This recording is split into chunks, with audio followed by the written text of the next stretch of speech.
ప్రభువును యేసుక్రీస్తు నామంలో మీ అందరికీ శుభములు తెలియచేస్తున్నాను.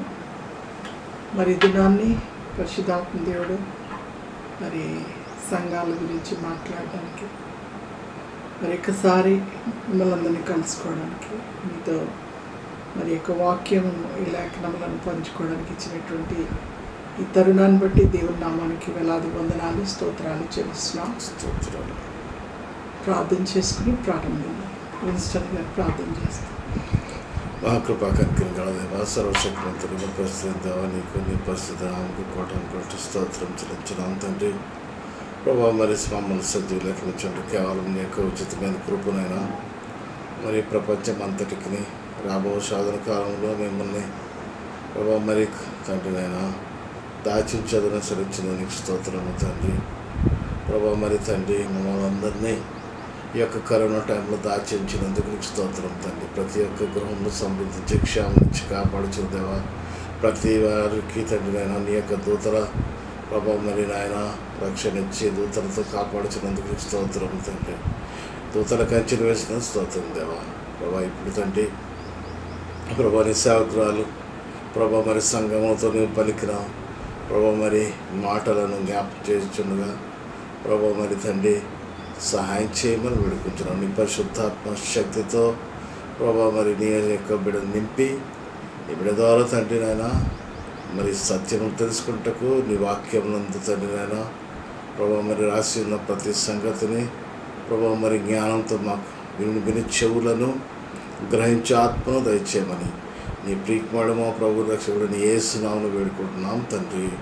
ఆమేన్. ఈ దినాన్ని మరి ప్రకటన గ్రంథం ద్వారా పరిశుద్ధాత్మ దేవుడు మనతో మాట్లాడబోతున్న సంగతులు ఏమనగా, ఆత్మ చెప్పుచున్న మాట చెవిగలవాడు వినుగా కానీ మరి యొక్క లేఖనములు తెలియజేసే సంగతులు ఏమిటంటే, యోహాను గారి ద్వారా ఈ యొక్క ప్రకటన గ్రంథం వ్రాయబడి ఉన్నది.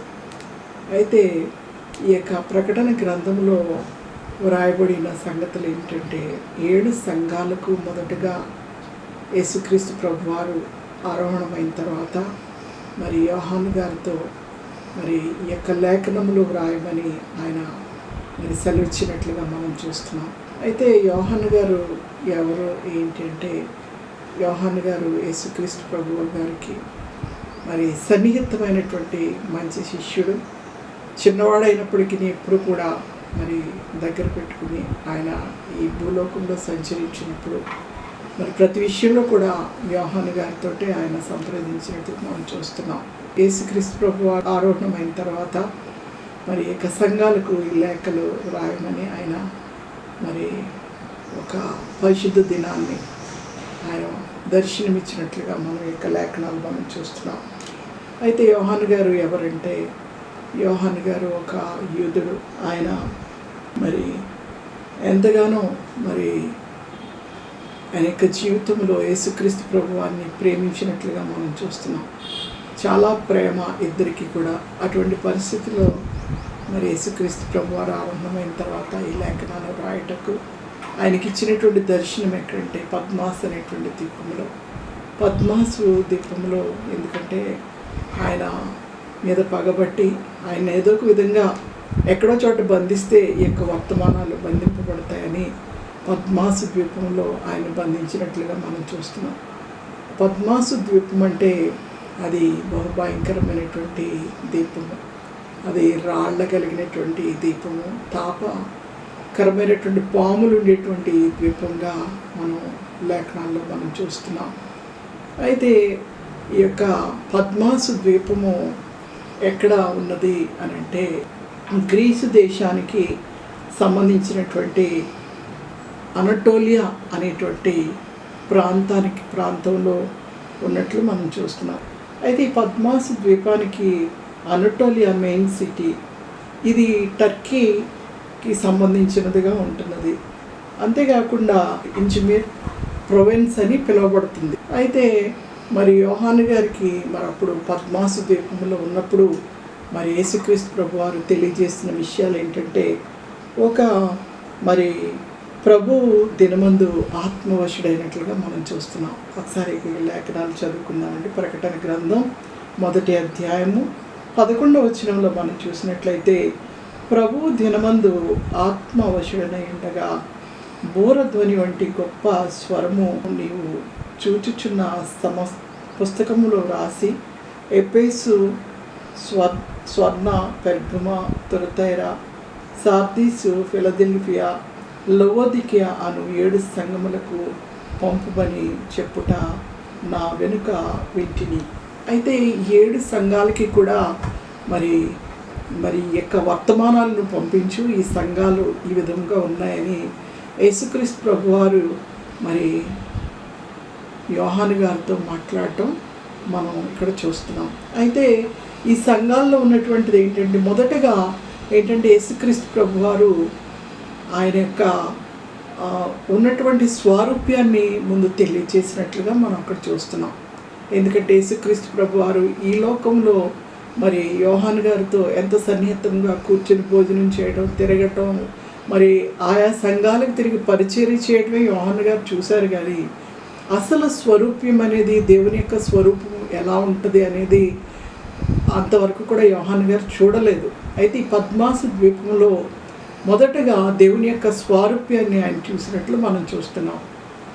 యేసుక్రీస్తు ప్రభువారు ఆయన యొక్క స్వారూప్యాన్ని చూపించి తర్వాత ఏంటంటే మరి ఈ లోకంలో ఉన్నటువంటి యొక్క సంఘాల పరిస్థితి ఏ విధముగా ఉంది అంటే, సంఘాల్లో ఉన్నటువంటి లోట్లు ఏంటి, వారు దిద్దుకోవలసినటువంటి పరిస్థితులు ఏంటి, ఒకవేళ దిద్దుకుంటే ఏ విధముగా ఉంటారు, దిద్దుకోకపోతే ఏ విధముగా వారు నాశనం అయిపోతారు అనేటువంటిది యొక్క భారము కలిగినటువంటి మరి ఈ యొక్క వర్తమానము మరి సంఘాలకి నువ్వు రాయమని యేసుక్రీస్తు ప్రభువారు చెప్పినప్పుడు మరి యోహాను గారు ఆయన నేల మట్టుకు వంగి ఆయన యేసుక్రీస్తు ప్రభువారు పాదాల ముందు పడినట్లుగా మనం చూస్తున్నాం.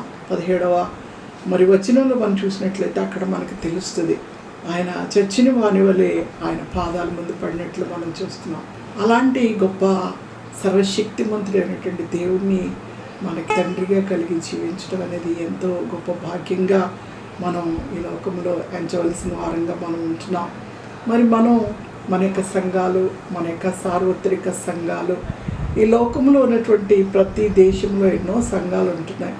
ఎన్నో సంఘాలు కూడా ఒక్కొక్క సంఘము కూడా మరి యొక్క ప్రకటన గ్రంథంలో వివరించినటువంటి ఒక్కొక్క సంఘానికి సంబంధించినటువంటి స్వభావాలు ఒక్కొక్క సంఘంలోనే కాదు, ఒక్కొక్క మనిషిలో కూడా ఉన్నట్లు మనం ఈ దినాల్లో మనం గమనించవలసిన వారంగా ఉంటున్నాం.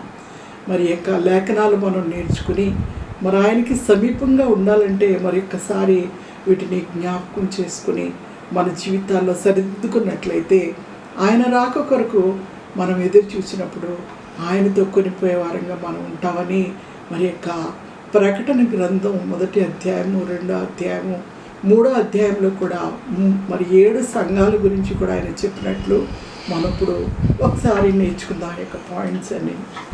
ఎఫెసులో ఉన్న సంఘపు దూతకు ఇలాగూ వ్రాయము, 7 నక్షత్రములు తన కుడి చేత పట్టుకుని 7 దీపస్తంభముల మధ్య సంచరించేవాడు చెప్పు సంగతులు ఇవనగా, నీ క్రియలను, నీ కష్టమును, నీ సహనమును నేను ఎరుగుదును. నీవు దుష్టులను సహింపలేవనియు అపోస్తులు కాకయే అపోస్తులమని చెప్పుకుని వారిని పరీక్షించి వారు అబద్ధికులని నీవు కనుగొంటివి. అపోస్తులంటే దేవుని యొక్క సంఘములో ఒక బిడ్డలుగా ఉండేటువంటి వారు. అపోస్తులు కాకయే అపోస్తులమని చెప్పుకునేటువంటి వారు ఎవరని అబద్ధికులని చెప్పి మొదటగా ఈ సంఘం మరి గమనించినట్లుగా, ఈ సంఘపు వారు గమనించినట్లుగా మనం చూస్తున్నాం. నీవు సహనము కలిగి నా నామము నిమిత్తము భారము భరించి అలయలేదని నేను ఎరుగుదును. అయినను మొదటి నుండి నా ప్రేమ నీవు వదిలితివి. నేను నీ మీద తప్పిదం ఒకటి మోపవలసి ఉన్నది. అయితే మొదటి నుంచి కూడా ఈ సంఘంలో మరి ఎవరు అపోస్తులు, ఎవరు అపోస్తులు కారు, ఇవన్నీ కూడా గమనించేటువంటి పరిస్థితులు అన్నీ బాగా ఉన్నా సరే, కానీ మొదటి ప్రేమ అనేది ఈ సంఘంలో లేదనేటువంటి మరి ఒక తప్పు యేసుక్రీస్తు ప్రభువారు మరి ఆయన చూచి మరి నీవు ఏ స్థితిలో పడితేవో అది జ్ఞాపకం చేసుకొని మారు మనసు పొంది ఆ మొదటి క్రియను చేయము, అట్లు చేసి నీవు మారు మనసు పొందితే సరి, లేని ఎడల నేను నీ వద్దకు వచ్చి నీ దీపస్తంభమును తీసివేద్దును. అంతేకాకుండా వీరిలో మరి నికోలాయితుల బోధలు ఈ సంఘం వారికి ఇష్టం లేదని, నాకు కూడా అది ఇష్టం లేదు కనుక నీవు కూడా దాన్ని మరి ద్వేషిస్తున్నావని నేను ఎరుగుదును.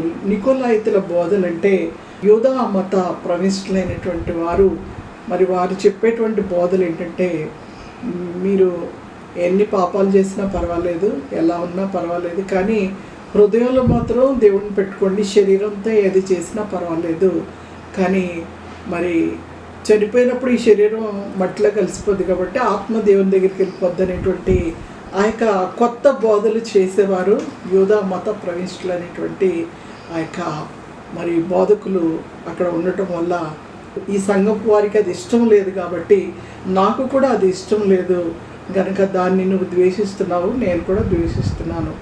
అందుకని నీవు నీ యొక్క మరి మొదటి ప్రేమను తిరిగి నువ్వు తెచ్చుకున్నట్లయితే, చెవిగలవాడు ఆత్మ సంఘములతో చెప్పు మాట వినును, జయించువానికి దేవుని పరదేశిలో ఉన్న జీవఫల వృక్షములు భుజింపనెత్తును. అయితే నీవు ఇవన్నీ మరి మొదటి ప్రేమను, మొదటి పరిస్థితులను నువ్వు సరిదిద్దుకున్నట్లయితే మరి నీకు జీవఫల వృక్షములు నేను భుజింపనిస్తానని మొదటి సంఘానికి ఆయన హెచ్చరికగా ఇది రాయమన్నట్లు మనం చూస్తున్నాం.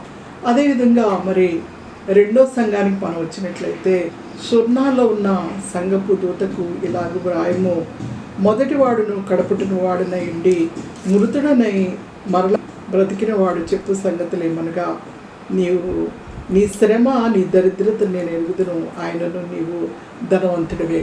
అయితే ఈ సంఘములో వారికి మరి ఏమని రాయమంటున్నారంటే, ఈ లోకానుసారంగా నీవు దరిద్రుడివే కానీ అయినప్పటికీ కూడా నీవు ధనవంతుడివే, ఎందుకంటే నీవు నా యందు మరి మరి మంచిగా ఉన్నావు కాబట్టి నీవు మరి ధనవంతుడివే అని యేసుక్రీస్తు ప్రభువారు ఈ విధంగా రాయమన్నట్లుగా మనం చూస్తున్నాం. అంతేకాకుండా ఇదిగో మీరు శోధింపబడినట్లు అపవాది మీలో కొందరిని చెరసాల్లో వేయింపబోతున్నాడు.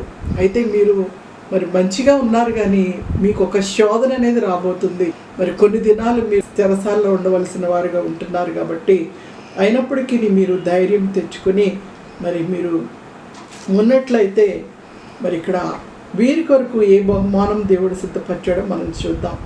సంగములతో ఆత్మ చెప్పుచున్న మాట చెవిగలవాడు వినుగాక, జయించువానికి రెండవ మరణము వలన ఏ హానియు చెందదు. అయితే రెండో మరణం అనేటువంటిది ఉంది కాబట్టి యేసుక్రీస్తు ప్రభువారు రెండోసారి వచ్చినప్పుడు రెండో మరణంలో మీకు ఎటువంటి హాని కూడా చెందదని చెప్పేసి ఈ యొక్క సంఘాన్ని యేసుక్రీస్తు ప్రభువారు ధైర్యపరుస్తున్నట్లుగా మనం చూస్తున్నాం. అలాగే మరి మూడో సంఘానికి మనం వెళ్ళినట్లయితే, పెర్గమలో ఉన్న సంఘానికి దూతకు ఇలాగూ వ్రాయము, సాతాను సింహాసనమున్న స్థలములో నీవు కాపురమున్నావు. అంటే ఈ సంఘములో సాతానుకు సంబంధించినటువంటి ఆ యొక్క మరి విగ్రహారాధనే కావచ్చు, వ్యభిచారమే కావచ్చు, అసూయలే కావచ్చు, ఇంకా చాలా రకాలైనటువంటివి మరి యొక్క సాతానుకు సంబంధించినటువంటి మరి క్రియలు చేసేటువంటి మరి మనుషులు ఆ యొక్క సంఘం ఉండేటువంటి ఆ యొక్క ప్రాంతంలో ఉన్నారు. కాబట్టి మరి నీవు ఈ విధముగా ఉండాలనేటువంటిది మరి యేసుక్రీస్తు ప్రభువారు ఈ సంఘానికి ఈ విధంగా రాయమన్నట్లుగా మనం చూస్తున్నాం. నా యందు విశ్వాసి అయి ఉండి నన్ను గూర్చి సాక్షి అయిన అంతిపయ గురించి కూడా ఇక్కడ రాస్తున్నారు. ఒక విశ్వాసి అయ్యండి, దేవుడు అంటే ఇష్టపడి ఆయన సేవలో ఉన్నటువంటి ఒక వ్యక్తి, అంతిపయ అనేటువంటి ఒక వ్యక్తి అక్కడ చంపబడినట్లుగా మనం చూస్తున్నాం. ఎందుకంటే అక్కడ బహు భయంకరమైనటువంటి సాతాను యొక్క సింహాసనం కలిగినటువంటి ఆ యొక్క ప్రాంతంలో దేవుని బిడ్డలకు క్షామం లేదు. కాబట్టి అయినప్పటికీ నీవు ధైర్యంగా ఉన్నావంటే మరి అది చాలా గొప్ప విషయం అని చెప్పేసి మరి ఈ సంఘానికి ఈ విధంగా రాయమన్నట్లు మరి యేసుక్రీస్తు ప్రభువారు మరి చెప్తున్నారు. అయినను నేను నీ మీద కొన్ని తప్పిదములు మోపవలసినది, అవేవనగా విగ్రహములకు బలి ఇచ్చిన వాటిని తినునట్లు జాగ్రత్తము చేయనట్లును, ఇశ్రాయేలీయులకు ఉరి యొడ్డుమని బాలాకు నేర్పు బిలాము బోధలను అనుసరించు వారు మీలో ఉన్నారు. అంటే ఇవేంటంటే మరి బిలాము అనేటువంటి వ్యక్తికి ఇజ్రాయేల్ మీద బాలాకు నేర్పించినటువంటి ఏంటంటే, అక్కడ కొంతమంది స్త్రీలను పంపించి మరి ఇశ్రాయేలీయులను పాడు చేస్తే కనుక ఇశ్రాయేలీయుల్లో నుండి దేవుని యొక్క మరి బలం అనేది పోతుంది, వారు నాశనం అయిపోతారనేటువంటి ఆ యొక్క బోధలు ఈ సంఘంలో ఉన్నట్లు మనం చూస్తున్నాం. ఎందుకంటే వ్యభిచార సంబంధమైనటువంటి క్రియలు ఈ యొక్క మరి సాతాను యొక్క సింహాసనము మరి స్థావరం వేసుకున్నటువంటి సంఘములో ఇది గనక మీరు దీని నుండి కనుక మీరు తప్పించుకున్నట్లయితే అటువలే నికోలాతుల బోధను అనుసరించు వారు మీలో ఉన్నారు. కావున మారు మనసు పొందుము, లేని ఎడల నేను మీ వద్దకు త్వరగా వచ్చి నా నోటి నుండి వచ్చు ఖడ్గముతో వీరితో యుద్ధము చేసేదను. అంటే మరి ఇక్కడ మొదటగా మనం చూసినట్లయితే యోహాను గారు చూసినప్పుడు యేసుక్రీస్తు ప్రభు వారు మరి ఆయన నోట నుండి ఖడ్గజ్వాలలు వస్తున్నట్లు మనం ఇక్కడ చూడొచ్చు మొదటి అధ్యాయంలో. మరి ఆయన ఏమంటున్నాడంటే, నా నోట నుండి వచ్చు ఖడ్గజ్వాలల ద్వారా నేను యుద్ధము చేసేదని అంటున్నాడు. ఈ బుద్ధులన్నీ కూడా మార్చుకోకపోతే మీరు నా నోట నుండి వచ్చేటువంటి ఆ ఖడ్గజ్వాలల వల్ల సమస్తమైన వారిని సంహరిస్తాను నేను అనేటువంటి ఒక గొప్ప కాషను మరి యేసుక్రీస్తు ప్రభు వారి సంఘానికి రాయమన్నట్లుగా మనం చూస్తున్నాం. సంఘములతో ఆత్మ చెప్పుచున్న మాట చెవి గలవాడు వినుగాక, జయించువానికి మరుగైన మన్నాను భుజింపనిత్తును. అంటే మరి ఈ యొక్క భయంకరమైనటువంటి పరిస్థితులన్నీ కూడా ఈ సంఘం జయించి మరి దేవుని కొరకు సిద్ధపడినట్లయితే మరుగైనటువంటి మన్నా, ఇశ్రాయేలు తిన్నటువంటి ఆ యొక్క మరుగు, ఆకాశము నుంచి ఆయన మన్నాను కురిపించినటువంటి దేవదూతలు భోజనం చేసేటువంటి ఆ యొక్క మన్నాను నేను భుజింపనిత్తును, మరియు అతనికి తెల్లని రాతినిత్తును, ఆ రాతి మీద చెక్కబడిన యొక్క కొత్త పేరుండును. అంటే ఆ యొక్క సంఘంలో మరి సమస్తము సరిదిద్దుకుని ఉన్నప్పుడు దేవుడు మన యొక్క రాతిని ఒక చక్కటికి గిఫ్ట్గా ఇవ్వనన్నాడు. ఆ రాతి మీద ఒక కొత్త నామము రాస్తానని చెప్తున్నాడు. ఆ నామాన్ని ఎవరికి కనపడుతుందంటే వారు జయించుకున్నారు కాబట్టి ఆ సంఘపు వారికి కనపడుతుంది అనేటువంటి ఒక గొప్ప మరి వాగ్దానం ఆ సంఘానికి చేస్తున్నట్లుగా మనం చూస్తున్నాం. తులతయలో ఉన్న సంఘపు దూతకు ఇలాగూ రాయమని మరి యేసుక్రీస్తు ప్రభు వారు చెప్పుచున్నారు. అగ్ని జ్వాలల వంటి కన్నులను అపరంజి పోలిన పాదములు గల దేవుని కుమారుడు చెప్పు సంగతులు ఏమనగా, నీ క్రియలు నాకు తెలుసు, నీ ప్రేమ నాకు తెలుసు, నీ విశ్వాసము నాకు తెలుసు, నీ పరిచర్య నాకు తెలుసు, నీ సహనము నేను ఎరుగుదును గనుక నీ మొదటి క్రియ కన్నా కడపటి క్రియలు ఎక్కువైనవని నేను ఎరుగుదును. అయినప్పటికీ తప్పిదం ఒకటి నేను మోపవలసినది, ఏమనగా తాను ప్రవక్తినని చెప్పుకొనుచు యెజెబెలు స్త్రీ నీవు ఉండనిచ్చుచున్నావు, జారత్వము చేయుటకు విగ్రహములకు బలి ఇచ్చిన వాటిని తినుటకును అది నా దాసులకు బోధించుచు వారిని మోసపుచ్చుచున్నది. అంటే ఈ సంఘంలో కూడా ఈ యొక్క భయంకరమైనటువంటి యెజెబెలు అనేటువంటి మరి స్త్రీకి ఉండేటువంటి ఆ యొక్క లక్షణాలు, ఇది కూడా మరి ఒక రకమైనటువంటి వ్యభిచారపు పరిస్థితులని మనం చెప్పొచ్చు. అంతేకాకుండా మరి విగ్రహాలకి బలిచ్చినప్పుడు మరి వాటి మాంసమే కాదు, అక్కడ అర్పించినటువంటి ఆ ఆహారమే కాదు, ఎన్నో రకాలైనటువంటివి మరి సంఘపు వారు వాటిలో కూడా పాలిభాగస్తులుగా ఉంటున్నారని మరి యేసుక్రీస్తు ప్రభు వారు చూసినప్పుడు మరి ఈ యొక్క నేరాన్ని వారి మీద మోపినట్లుగా మనం చూస్తున్నాం. మారు మనసు పొందుటకు నేను దానికి సమయం ఇచ్చి తిని కానీ అది తన జారత్వము విడిచిపెట్టి మారు మనసు పొందనల్లకున్నది. సమయం ఇస్తున్నాను కానీ అయినప్పటికీ ఆ యొక్క జారత్వాన్ని మన యొక్క భయంకరమైనటువంటి పరిస్థితులు విడిచిపెట్టుకోకుండా మారు మనసు పొందేటువంటి పరిస్థితులు లేకుండా ఉంటున్నది.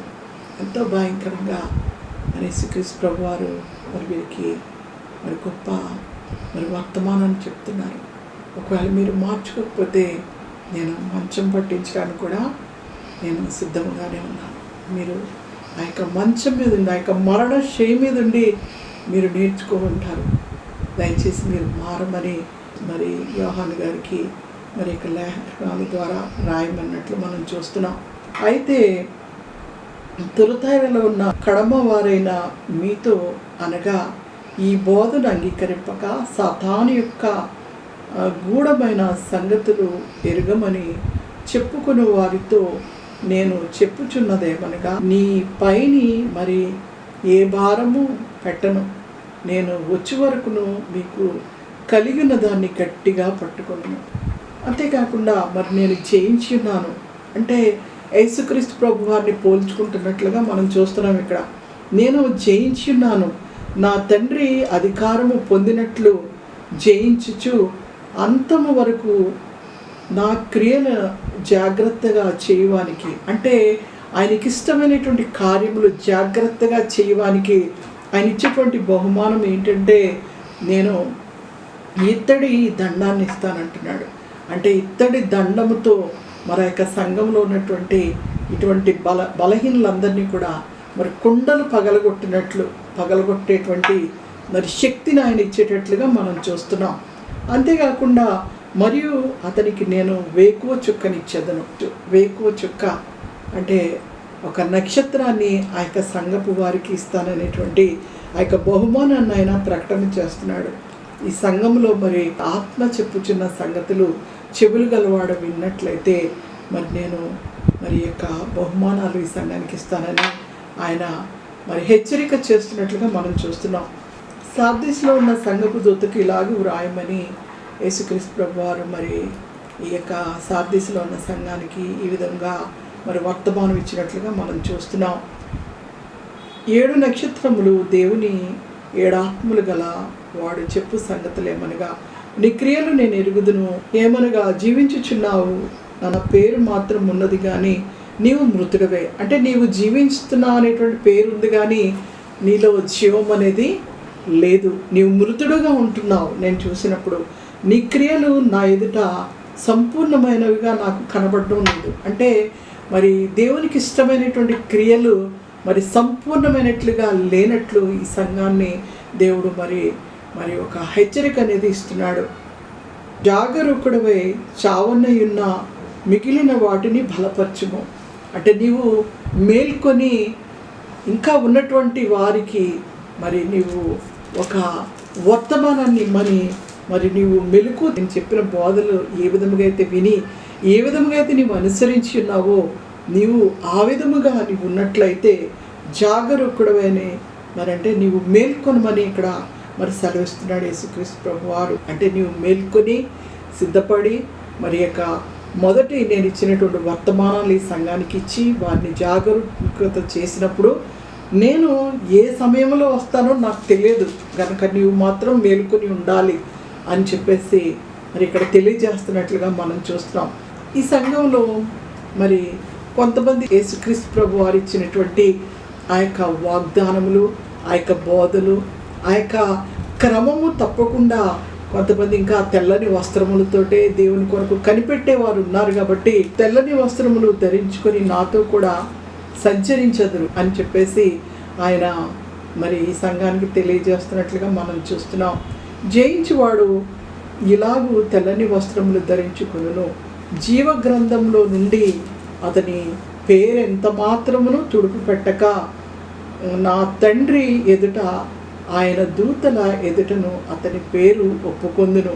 అంటే మరి యొక్క సంఘంలో మరి తెల్లని వస్త్రములు ధరించుకుంటూ ఇంకా నన్ను వెంబడించేవారు చాలామంది ఉన్నారు. కాబట్టి నా తండ్రి ఎదుట వారిని నేను ఒప్పుకుంటాను.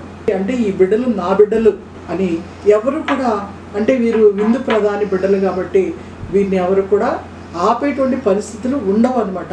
అలాంటి వస్త్రములు ధరించుకున్న వారి ఈ సంఘంలో ఉన్నట్లు మనం చూస్తున్నాం. అయితే నా తండ్రి ఎదుట వారిని నేను ఒప్పుకుంటానంటున్నారు. అంటే వాళ్ళకి డైరెక్ట్గా కూడా దేవుని దగ్గరికి ఆ రాజ్యంలోకి వెళ్ళిపోవడానికి అక్కడ ఇంకేమీ ఉండదన్నమాట. మరి అటువంటి స్థితిలో ఉండవని మరి ఇక సంఘానికి హెచ్చరించినట్లుగా మనం చూస్తున్నాం. అంతేకాకుండా ఈ ఫిలదెల్ఫియాలో ఉన్న సంఘపు దూతకు ఇలాగూ వ్రాయము, దావీదు తాళపు చెవులు కలిగి ఎవడును వేయలేకుండా తీవాడును, ఎవడును తీయలేకుండా వేయువాడునైనా సత్య స్వరూప పరిశుద్ధుడు చెప్పు సంగతులేమనగా, ఇక్కడ మరి యొక్క స్వరూపాన్ని సంఘానికి చూపిస్తున్నట్లుగా మనం చూస్తున్నాం. సత్య స్వరూప పరిశుద్ధుడు చెప్పు సంగతులేమనగా, నీ క్రియలు నేను ఎరుగుదును, నీకున్న శక్తి కొంచెమై ఉండినను నీవు నా వాక్యమును కైకొని నా నామమును ననలేదు. ఇదిగో తలుపులు నీ ఎదుట తీసి ఉంచున్నాను. నీవు నా వాక్యమును గైకొన్నావు. ఒక ఫిలదెల్ఫియాలో ఉన్నటువంటి సంఘపు వారు ఎక్కడికి వెళ్ళినా సరే వారికి ఏ విధమైనటువంటి భయం ఉండదు అనమాట. మేము దేవుని బిడ్డలం అనేటువంటి ఒక గొప్ప నిర్ధారణ, ఒక గొప్ప ధైర్యము. అంటే ఎవరు కూడా మమ్మల్ని ఏం చేస్తారు, మేము దేవుని బిడ్డలమని వాళ్ళు దేవుని కొరకు ఎంతో సన్నిహితంగా ఉన్నట్లు మనం ఇక్కడ చూస్తున్నాం. ఇదిగో తలుపులు నీ ఎదుట తీసి ఉంచున్నాను. అటువంటి ధైర్యంగా ఈ లోకంలో బ్రతికినటువంటి బిడ్డలకు ఆయన తలుపులు ఎప్పుడు కూడా తీసే ఉంచుతాడు. అలాంటి గొప్ప ఔన్నత్యం కలిగిన వారంగా మనం ఉండాలని యేసుక్రీస్తు ప్రభు వారు మనం కోరుకుంటున్నాడు. యూదులు కాకయే తాము యూదులమని అబద్ధమాడు సాతాను సమాజపు వారిని రప్పించదను. వారు వచ్చి నీ పాదముల ఎదుట పడి నమస్కారము చేసి ఇదిగో నేను నిన్ను ప్రేమించుచున్నాను. ఈ సంఘంలో ఉన్నటువంటి స్వభావాలు కలిగి ఉన్నట్లయితే, ఇలాంటి సంఘాలు ఉన్నట్లయితే ఎంతోమంది అన్యులే కాదు దేవుణ్ణి ఎరగినటువంటి వారు వచ్చి నేను కాళ్ళ మీద పట్టమంటే నేను యేసుక్రీస్తు ప్రభువాన్ని అంగీకరిస్తున్నాను అని ఆ సంఘాన్ని ఇంకా అభివృద్ధి పరిచేటువంటి పరిస్థితులు ఇక్కడ మనం చూస్తున్నాం అనమాట. అంటే యేసుక్రీస్తు ప్రభు వారంటే ఎవరో తెలియనటువంటి వారు వచ్చి రక్షణానుభవంలోనికి అక్కడ వచ్చినట్లుగా మనం చూస్తున్నాం. నీవు ఓదార్పు విషయమై వాక్యమును గైకొంటివి గనుక భూనివాసులను శోధించుటకు లోకమంతటి మీదికి రాబో శోధన కాలంలో నేను నిన్ను కాపాడేదను. అంటే భూనివాసుల మీదకి వచ్చేటువంటి శ్రమల కాలం ఒకటి ఉంది. ఆ యొక్క శోధన కాలంలో నేను నిన్ను కంప్లీట్గా నిన్ను ప్రొటెక్ట్ చేస్తాను. అంటే యేసుక్రీస్తు ప్రభు వారు అంటే ఇష్టపడుతూ ఆయనకి సన్నిహితంగా ఆయన చెప్పినటువంటి వాగ్దానములు, ఆయన చెప్పినటువంటి లేఖనాలు మనం గైకుంటూ ఆయనకి ఇష్టంగా మనం బ్రతికినట్లయితే శోధనలు కూడా మన మీద నుంచి వెళ్ళిపోతాయి అన్నమాట. అలాంటి పరిస్థితులు ఆయన కలిగించేవాడిగా ఉంటాడని ఈ యొక్క ఫిలదెల్ఫియాలో ఉన్నటువంటి సంఘపు దూతకు రాయమన్నప్పుడు ఇటువంటి పరిస్థితులు కలిగి మనం జీవించాలని ఆయన తెలియజేస్తున్నాడు.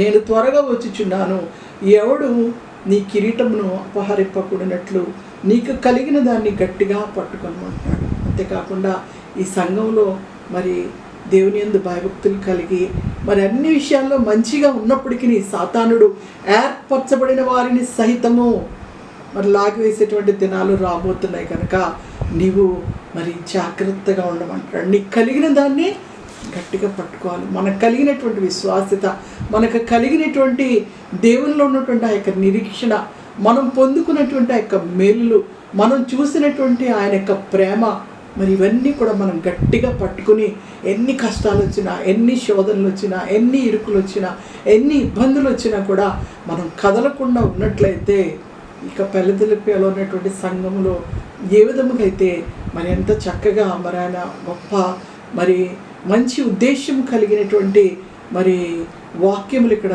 రాయించి ఉన్నాడో ఆ విధముగా మనం కూడా ఉంటామనేటువంటి ఈ యొక్క సంఘం ద్వారా మనం నేర్చుకోవాల్సిన వారంగా ఉంటున్నాం. ఇదిగో నేను త్వరగా వస్తున్నాను అని ఆయన మన సంఘానికి చెప్తున్నాడు. ఎందుకంటే ఆయనకి సన్నిహితంగా ఉన్నప్పుడు ఆయన ఎప్పుడు వస్తాడో కూడా మనకి తెలియజేస్తాడనమాట.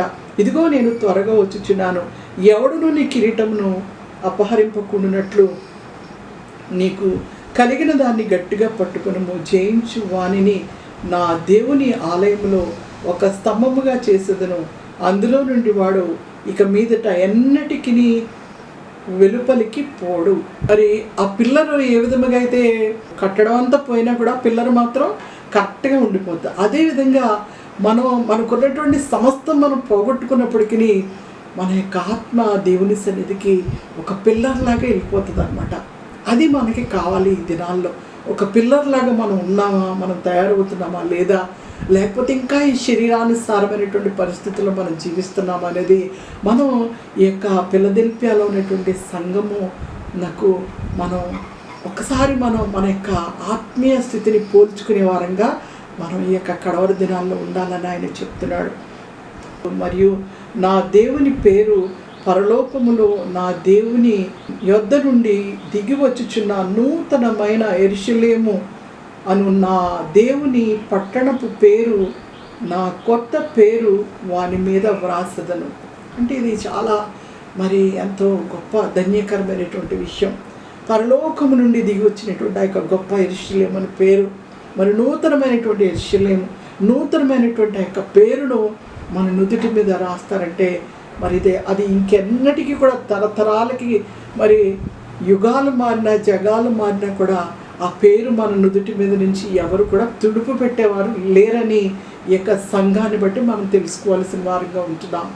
మరి ఈ విధంగా మనం జీవించినట్లయితే మరి కొత్త పేరు పొందుకుంటామని యేసుక్రీస్తు ప్రభువారు మనకి హెచ్చరిక చేస్తున్నారు. అదేవిధంగా లవోదికీయ సంఘాన్ని మనం చూసుకున్నట్లయితే లవోదికీయ సంఘములో ఉన్న దూతకు ఇలాగ వ్రాయము, ఆమెననివాడు నమ్మకమైన సాక్షి, దేవుని దృష్టికి ఆది ఉన్నవాడు చెప్పు సంగతులు ఏమనగా, నీ క్రియలను నేను ఎరుగుదును, నీవు చల్లగానైనను వెచ్చగానైనను లేవు, నీకు వెచ్చగానైనను చల్లగానైనను ఉండక నులివెచ్చగా ఉన్నావు గనుక నేను నిన్ను నా నోట నుండి ఉమ్మివేయను ఉద్దేశించుచున్నాను.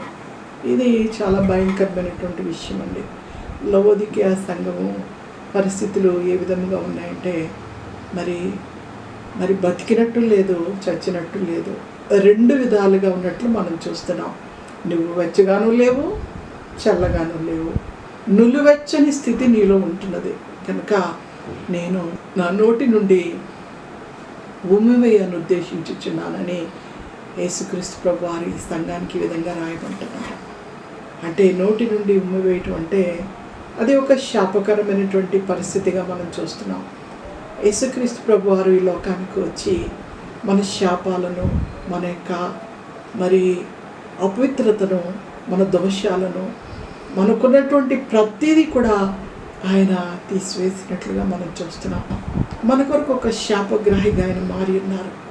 అంత శాపగ్రాహిగా మారినప్పటికీ ఇంకా మరి మన యొక్క సంఘాల్లో మరి మార్పు లేకుండా నులివెచ్చని స్థితి, అంటే యేసుక్రీస్తు ప్రభు వారు మన కొరకు చేసిందంతా కూడా మనం మర్చిపోయినటువంటి పరిస్థితి అన్నమాట. ఇది నులివెచ్చని స్థితిలో మనం ఉన్నట్లయితే మరి ఆయన ఏం చేస్తారో ఒకసారి మనం కిందకి వెళ్ళి చూద్దాం. నీవు దౌర్భాగ్యుడవు, దిక్కుమాలిన వాడవు, దరిద్రుడవు, గురుడివాడవు, దిగంబరినై ఉన్నావని ఎరుగక నేను ధనవంతుడు.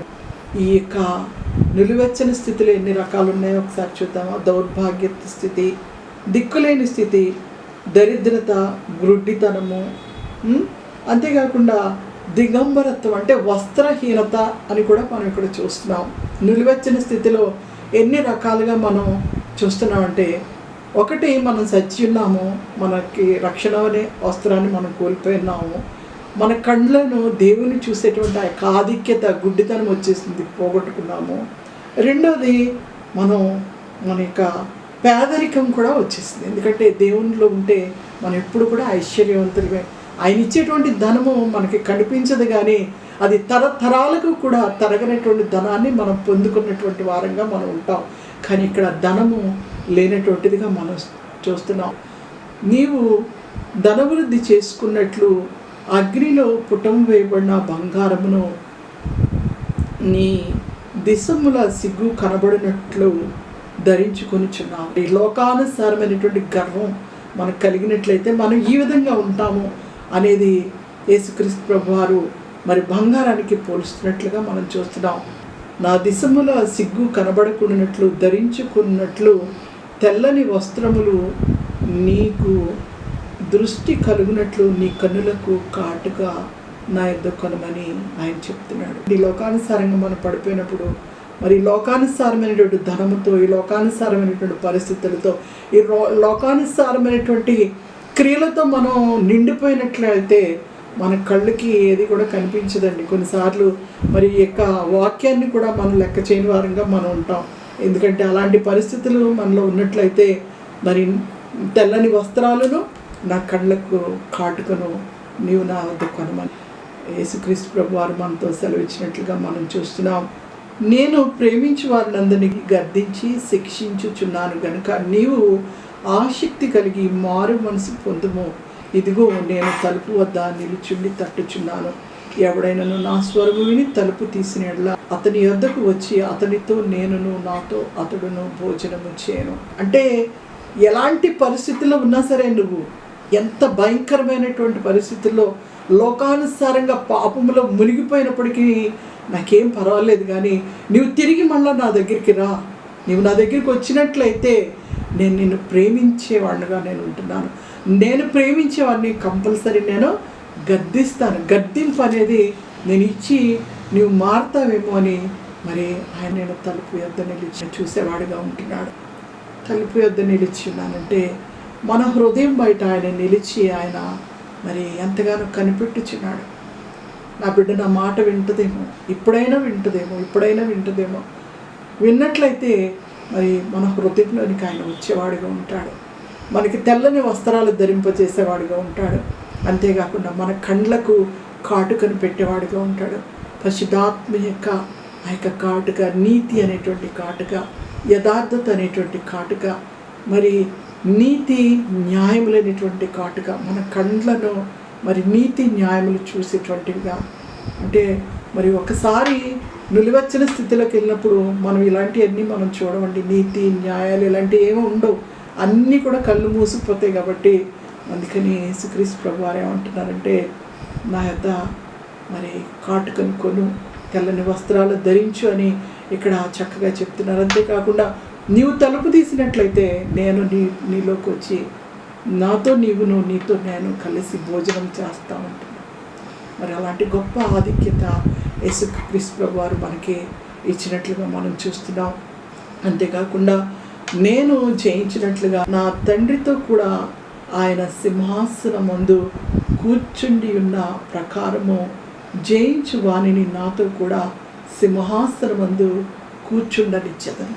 ఆయన జయించి ఉన్నారు కాబట్టి ఈ లోకాన్ని, మరణాన్ని, శాపాన్ని, ఈ దరిద్రతను, ఇవన్నిటినీ కూడా ప్రభువారు జయించి ఆ శిలువలో మరి వాటన్నిటినీ కూడా కొట్టివేసి మరి నూతనమైనటువంటి మరి యెరూషలేముగాను, నూతనమైనటువంటి పేర్లు పెట్టేవారుగాను, నూతనమైనటువంటి మరి మనకి గొప్ప ఈవులు ఇచ్చేటువంటి వారుగా, మరి కిరీటాలు ఇచ్చేటువంటి వారుగా, అంతేకాకుండా ఒక పిల్లర్గా మనం ఒక సంఘంలో నిలిచేటువంటి వారుగా ఆయన చేయబోయే తండ్రిగా మనకు ఉంటున్నాడని మరి 7 సంఘాల ద్వారా మనకి ఒక గొప్ప ప్రకటన మనకి చేసేవారుగా మనం ఉంటున్నారు ఆయన.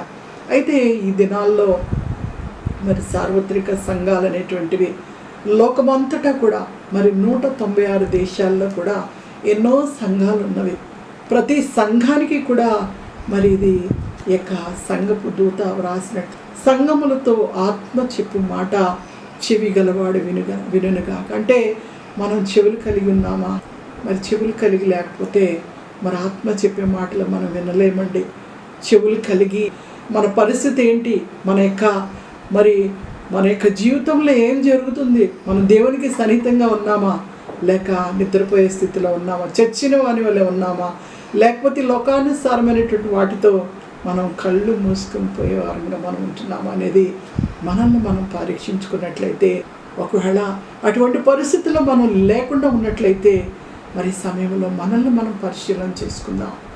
మన తలుపు వద్ద ఆయన నిలిచి ఉన్నారని, ఆయన కొరకు మన హృదయం అనేటువంటి ద్వారాన్ని తెరిచి ఆయన్ని మనం ఆహ్వానించినట్లయితే మన యొక్క ఆత్మతో ఆయన కలిసి మరి యొక్క గొప్ప విందులో ఆయనతో కలిసి మనం భోజనం చేసి, అంతేకాకుండా ఆయన కూర్చున్నటువంటి యొక్క సింహాసనంలో మనల్ని కూడా కూర్చుండబడతారని ఆయన గొప్ప మరి ఎంతో సంతోషంతో ఆయన చెప్తున్నారనమాట.